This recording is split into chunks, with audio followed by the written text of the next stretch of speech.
we have another photo here, and we are going to talk about two things here. We're going to talk really about editing color with duotones and also color transitions or filters.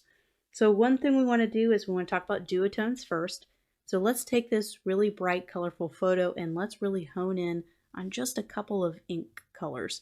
And so you'll see this effect everywhere, kind of done on posters and pop art, and we're going to kind of produce our own kind of pop art style using duotones. So let's go ahead and unlock our layer here, and we are going to go up to Image, Mode, and of course we could change all these. So you'll notice duotone is grayed out. I cannot select duotone, and there's a reason for that.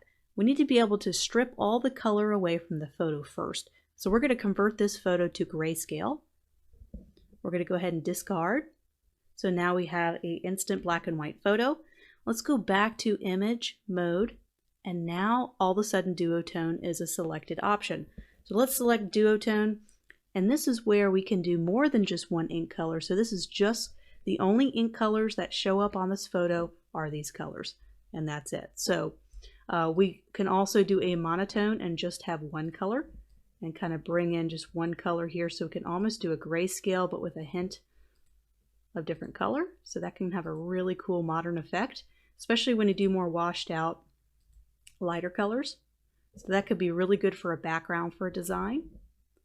So that is monotone, and duotone will do two different ink colors. So you can pair maybe a lighter color with a darker shade to kind of bring in more of those shadows. Kind of makes it a little more complex. And to add even more complexity, you can even do a tritone and add 3 different colors. But let's stick with duotone for now, and let's try to do something dramatic. So we already have kind of a cool color. Let's see what happens when we try to bring out a warm color as well. So we're going to stick with 2 very similar cool colors. We have to title these, so just 1 and 2. And let's go ahead and click on OK. So we kind of have our before, kind of full color. We have kind of a very interesting piece when we kind of strip it down and make it a duotone. So let's try that duotone effect one more time on a new photo. And remember, you can have access to these photos by visiting the resource guide and being able to find the photos there, or just going to pexels.com and finding your own photo to use. So let's go to Image, let's strip out all the color and make it a grayscale. And then let's go ahead and add our duotone. And this can really add kind of a neat pop. So I'm just doing a very dark, rich blue paired with maybe a lighter blue. Kind of see what happens. You kind of see kind of it totally changes the entire mood and tone of the photo. So if we go back to history and we go before, that was before, it looked great. I love full color, but this just adds a really neat effect that you can overlay type on top of it and create a really neat poster out of this. And what duotones and monotones do is when you strip all those hundreds of colors out of there and you simplify it and just make 1 or 2 inks, it really helps the background it really helps the photo become a great background, because the background's not has all these rich colors, it just has very simple colors, and you're able to overlay type on top of it, and the type can really stand out on top of the photo. So it could be a very helpful tool for graphic designers. Let's take the same photo of the woman and start over, and this time we're going to do something different. We're going to do color transitions, or basically color gradients, and we're going to overlay that gradient to create a really cool effect with blending modes. So what we're going to do is we're going to use our gradient tool. So we're going to go ahead and hold down on the paint bucket tool, and you'll be able to find it as a drop down menu option. So gradient tool, and we are going to add a very basic gradient. Let's just start with kind of an orange gradient, and this is just the default gradients that come with it. You can always double click the gradient to be able to change and manipulate the gradient as much as you want. You can add many points of color and double click on this little area to add as much color or as little color as you want. So just kind of double clicking on these and adding various tones of red and orange. And you can move these around. You could change the density between each one and make it tighter transition or a looser transition. So you can click on OK. You can load lots of different basic ones. The newer version of Photoshop really has some really neat, another benefit to having the newer version. It has some really neat default gradients built in. This is brand new to 2020 version of Adobe Photoshop. You can add in some really neat default gradients. These are not available in some of the older versions of Photoshop. You just have to manually create them. But you have pinks, you have all sorts of different colors. So I'm just going to pick one I think would be really dynamic. So let's pick something pretty deep. So I'm picking this kind of pink to purple. And I click on OK, and we're going to go ahead and draw a gradient. I'm just going to click and drag. And so the shorter you do a gradient, the quicker the transition of the gradient. And I'm going to do one thing before I draw the gradient.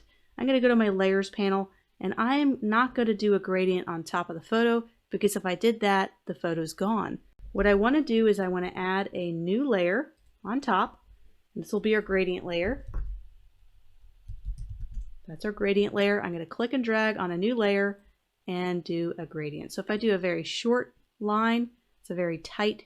If I do a very lengthy line, it's going to get longer. Of course, you have different ones you could do. You can do radial. I'm right up here in your gradient selection area. We could do a radial, which is going to be a circle. We can do kind of a diamond pattern. There's a lot of different things we can do. Let's stick to radial. Let's have this be kind of a radial gradient. So you kind of start at the top and it radiates into a circle-like fashion. So here's where kind of the magic happens. So for right now, I have the gradient as the topmost layer. Let's go ahead and bring this up. I'm going to do what's called blending modes. And blending modes are always found in your layers panel on all Adobe products that we'll be using in this class. And right now it's set to normal. But there's a drop-down box and it'll do a live preview and show you how some of these different blending modes will affect the image. So this is basically different ways that it lets pixels or light through the layer. So right now with screen, it's going to let specific pixels through this layer and reveal the layer underneath. And that's why all of these are a little bit different, because the rules of which pixels it allows through are different with each one of these. So if I do screen, you can see how this looks very much like a very popular filter you would see on social media or Instagram. This is exactly how filters work in social media, as they basically add kind of a gradient or color, two-toned color on top of a photo, and then they just do blending modes to let certain lights through so you can reveal the image underneath, but still keep that color layer intact. So right now I'm using screen, but we can try out other ones. I really think screen or linear dodge works really well. The overlay has kind of lets more of the darker shadows through. And exclusion, ooh, look at that. So you're kind of getting some greens in there. So all these are going to have different effects. That could have a different effect that you're going for, but let's go ahead and stick with screen. You can have the gradient layer on top. You can also, for a different effect, you can let the photo be on top. So let's put the photo on top just to kind of see what happens here. And let's take our gradient layer and put it back to normal. And let's put our blending mode on the top layer and see how this changes things. So you'll notice how everything seems to come out a little darker with this one when the photo is on top. Traditionally, you see the photo on the bottom. You can do it either way. It's going to be a little bit different sometimes, but normally you'll see the gradient or the filter on the top over the photo with the blending mode. So that's kind of traditionally how you kind of see it done.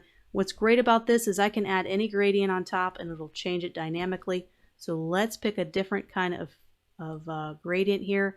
Let's do something very vibrant. So just picking this tri-colored, you can double click this little tri-colored gradient here, and just going to click and hold on a gradient layer. It's going to keep that blending mode on always, so it's just going to change the colors that it filters through. We can also double click our gradient here. We can change one single color if we wanted to. So really the possibilities are endless with what you can create with this. Let's do one more. Let's try a blue, just for the heck of it. Click and hold, and I have a radial gradient going on. So that's interesting. Let's do kind of a tighter gradient. And let's go ahead and do our drop down options and kind of scroll through some of these. So hard light, that would make a really great background image because it's so soft. It's not so harsh. So there you have it. We can go back into history and find the one that we think was the coolest one. You can do the same thing when we get to brushes. You can brush on a specific color, and I'll show you really quickly here. I'm going to go ahead and take off this gradient right now, and we could do the same thing with brushes, and we'll do that next. So I have our gradient layer just toggled off. We're going to do a new layer, and this is going to be our brush layer. So we haven't done brushes yet, but we'll definitely use those throughout the course. So I'm just selecting our brush tool over here in the toolbar. And we are going to get, they have two main ones here in general brushes. There's a soft round, which is feathered, and there's a hard round, which is harsh. We're going to choose a soft round brush and make it pretty big in size. So pretty much maxing it out at 5,000 pixels for this particular photo. What we're going to do is we are going to pick, let's do something dramatic like pink so we can really see this in action. We have pink selected, we have our brush. And what we're going to do is we're going to go ahead and select a blending mode here. We're going to go ahead and select the overlay blending mode. Of course, you can use any one you want, but this is just an empty layer, and we're going to brush on pink. So you can see how you can add little pops of color on one particular side of her face. And what's great about this is I can toggle this off anytime I want. I could take the eraser tool right here, make that really big and make that soft round. Take the eraser tool and kind of shave off where the pink comes in. And then I can add, what I like to do is I like to layer it as much as I can. So I'm going to add a new layer. And let's do kind of a purple color. And this will be purple. We're going to get the brush tool, and I'm just going to do the other side of her face. So why don't we zoom in on this? And I'm going to do the other side of her face. So I just clicked once and make sure our overlay blending mode is on. So you can kind of see, we can even reduce our brush size a little bit. You can see how kind of you can create some pretty cool effects by kind of brushing on blending mode, so you don't always have to do a gradient. And I do this a lot in my Photoshop editing and manipulation class. I go a little more in depth on all this kind of stuff. But for this class, we just need to kind of cover the basics. You can always just bring in orange, having lots of pops here. You can even do a new layer on top and reduce the opacity here. You just get a little hint of orange and then change the blending mode. So there's a lot of things you can do with this particular effect.